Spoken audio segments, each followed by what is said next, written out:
¿Por qué la gente se viene a hacer una carta natal? Esto es una de las preguntas que muy frecuentemente me hace la gente. ¿Por qué alguien quiere que le hagan un estudio astrológico? Bueno, la razón más conocida o más tradicional que la gente cree que se busca la astrología es para que le adivinen el futuro. Y yo siempre les digo a las personas, mira, si yo supiera qué va a pasar, seguramente jugaría a la lotería y me la podría ganar.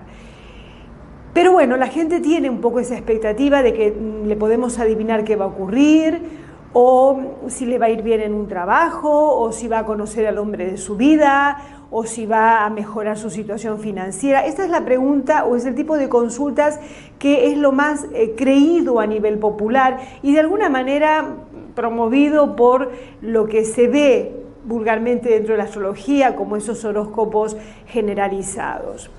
Pero en realidad existen diferentes tipos de consultas y diferentes tipos de intereses que van desde una cosa así bastante sencilla como me va a ir bien o voy a tener suerte o voy a conseguir algo, pero que depende sobre todo de la actitud y la conciencia que la persona tiene de su responsabilidad frente a su vida.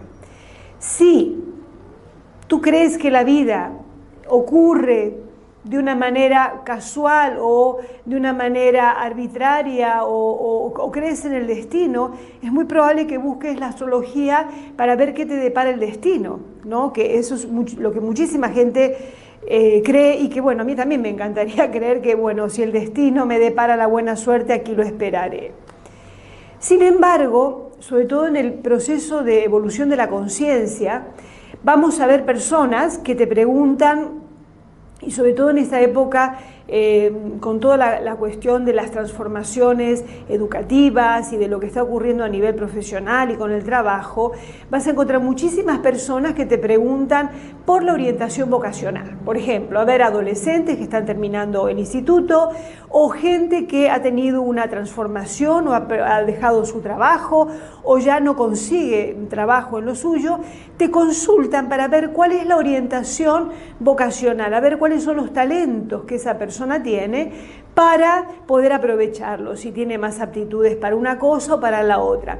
Puede ser muy interesante este tipo de lectura, muy creativo, porque de pronto le puedes revelar a la persona una posibilidad que a lo mejor no tenía muy consciente, no tenía muy considerada. Después hay otro tipo de consultas, que esto tiene más que ver con el tipo de persona que es más consciente de su responsabilidad en las situaciones que le van ocurriendo en la vida, como mucho más, como diría Jung, son personas más individuadas, bien, o más, bueno, no sé si están individuados, pero sí como personas que se reconocen como individuos, además de lo que la corriente colectiva o de lo que la situación social te pide. Hay personas que cada vez hay más, tienen esa conciencia de la responsabilidad individual frente a su situación vital. Y esas son las personas que te vienen a preguntar, ¿por qué me encuentro mal? ¿Por qué no consigo resolver mi situación en la familia? ¿Por qué no consigo solucionar una situación de pareja? ¿Qué pasa conmigo que no estoy consiguiendo una pareja estable? ¿O por qué, considerando que soy una buena persona, que soy trabajador, que tengo capacidad, que lucho, que me esfuerzo, o sea, considerando mis talentos, que eso es un hecho, porque tú sabes los esfuerzos que puedes hacer para conseguir lo que quieres, para superarte o para que tu vida vaya bien, ¿por qué aún así las cosas me cuestan tanto? Y es muy interesante ahí porque cuando tú haces una lectura para este tipo de cuestión, puedes revelar a la persona factores que ella no está viendo acerca de pautas o de lo que llaman patrones de comportamiento que muchas veces pueden sabotearle o que no le ayudan o que precisamente van en contra de sus deseos más profundos. Entonces, este tipo de lectura suele ser muy interesante en términos de ayudar a la persona a crecer, a hacerse consciente de sí mismo, a evolucionar y fundamentalmente a poder vivir una vida que cada vez le dé más satisfacción. Por último, esto es muy general, ¿no? Por último, hay otro tipo de personas, que es lo que Jeff Green, que es un astrólogo bastante curioso, que escribió un libro muy interesante que se llama Plutón, muy interesante. Él dice que existe un tipo de personas que él llama iniciados y que, bueno, en la práctica cotidiana son los menos, pero es el tipo de persona que te viene a preguntar, ¿para qué he nacido? ¿Qué es lo que yo tengo que hacer en la vida? Y digo que son los menos, pero cada vez hay más. ¿Para qué he nacido? ¿Cuál es el sentido? ¿Cuál es el propósito de mi vida ahora? Y esta es una pregunta bastante dramática que, repito, cada vez hay más interés en esto como consecuencia del proceso evolutivo de la humanidad en los últimos 100 años prácticamente. La gente se pregunta, ¿para qué estoy aquí? ¿Qué ocurre? Hasta prácticamente finales del siglo XIX, principios del siglo XX, el propósito de tu vida estaba determinado por dos grandes factores, dos grandes pilares. Por un lado, la religión. La religión te decía la religión, y eso involucraba la moral, la ética. Tú debías obedecer los mandamientos, debías honrar a Dios, debías respetar determinados preceptos que eran incuestionables, debías honrar la vida, etcétera, etcétera. Esto decía lo que tú debías hacer y no era cuestionable. El otro gran pilar que decía lo que debíamos hacer era la familia y el sistema social. La familia te educaba en una forma y si, por ejemplo, tu padre era agricultor, tú debías continuar cultivando el campo. Si tu padre era zapatero, tú aprendías ese oficio. Si tus padres tenían dinero, te mandaban seguramente a estudiar abogacía o te mandaban a ser cura, o si eras una niña, debías casarte, debías tener niños, incluso se prometían a las parejas desde la infancia, las familias que eran afines, para hacer alianzas o para preservar un capital, y esto era así, o el que nacía rey era preparado para ser, príncipe, era preparado para seguir ese linaje. Y prácticamente no había mucha cuestión para esto. De hecho, claro, siempre hubo gente rebelde que no aceptaba que le dijeran lo que tenía que hacer y que de alguna manera buscaba su propio camino, cosa que no era nada fácil.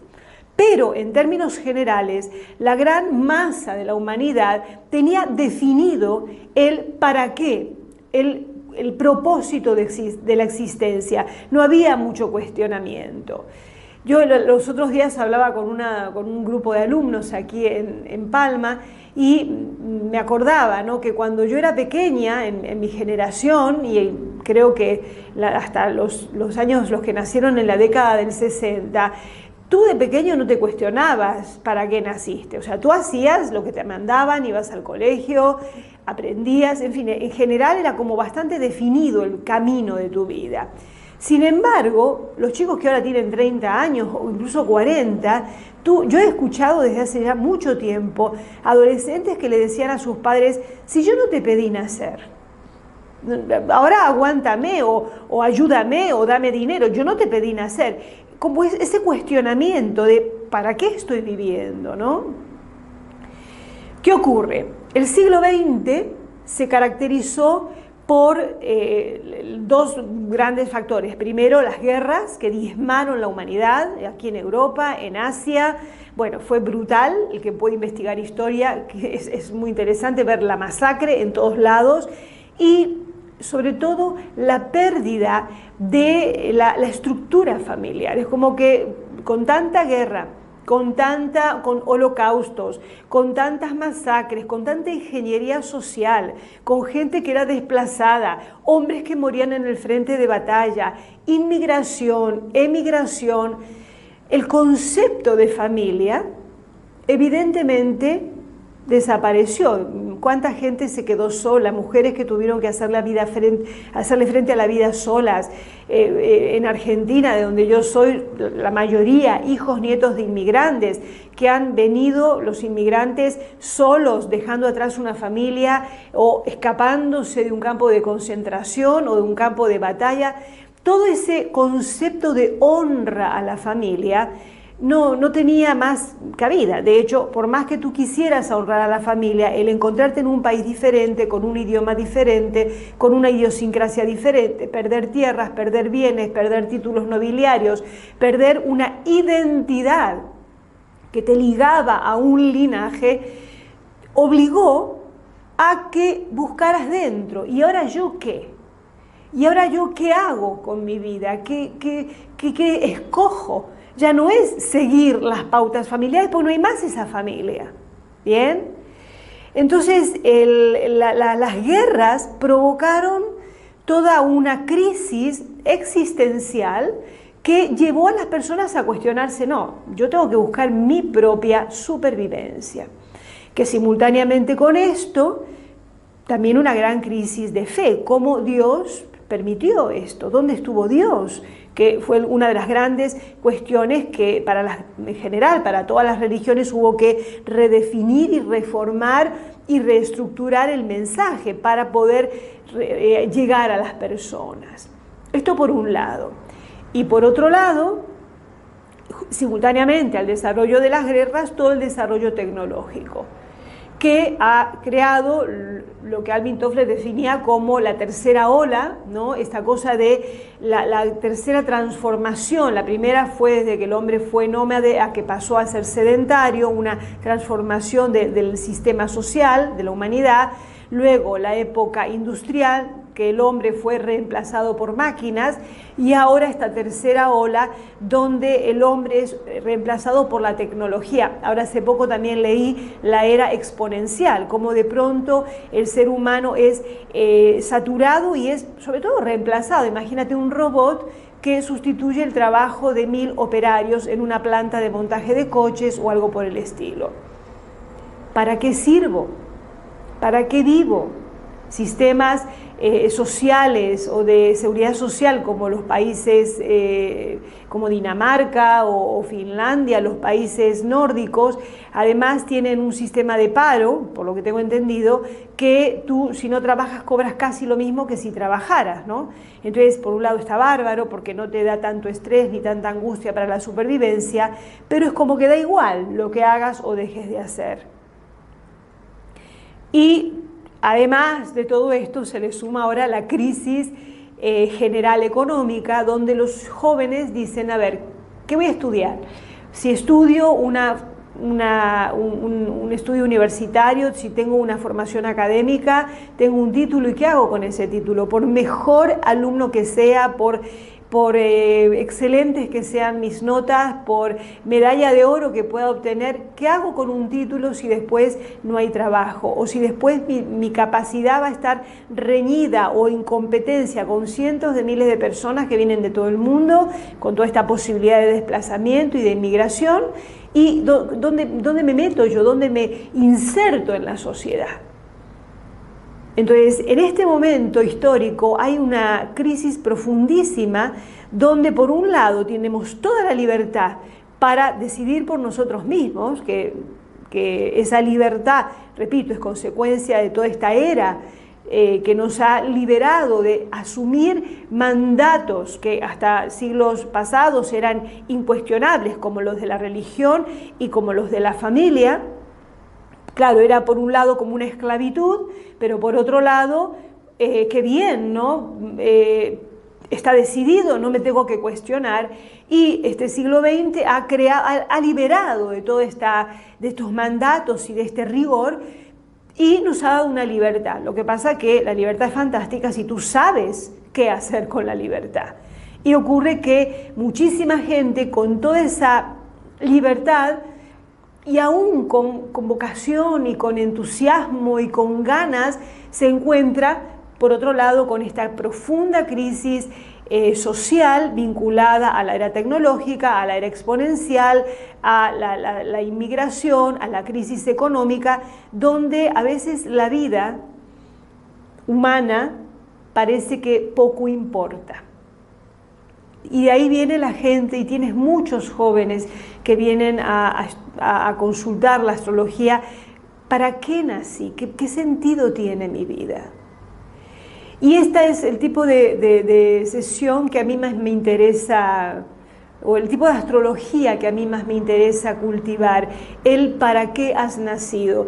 Hoy día existen muchísimas escuelas de astrología muy interesantes que buscan el porqué, toda la astrología kármica, la astrología transgeneracional, toda la astrología que asocia la carta natal con el estudio de los ancestros, con las constelaciones familiares, que es un trabajo fenomenal que hacen astrólogos excelentes y que te da un porqué, una historia, de dónde vienes, por qué te pasan estas cosas.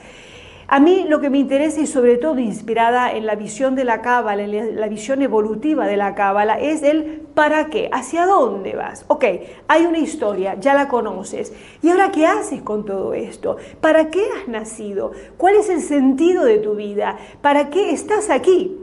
Y esto es el tipo de astrología que a mí me fascina. ¿Por qué? Porque de pronto todo aquel dolor, todo aquel horror, todo aquel sinsentido que a veces uno acarrea generacionalmente, socialmente, puedes encontrar un para qué.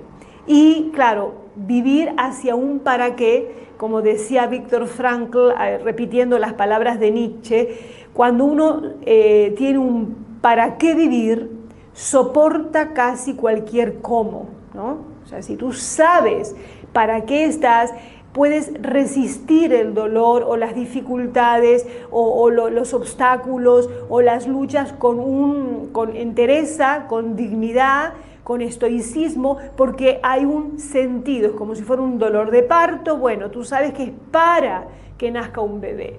Y este es el gran tema que a mí me interesa encontrar siempre en digamos, en el enfoque astrológico que doy tanto en los cursos como en las formaciones y en las sesiones privadas. Muchísimas gracias.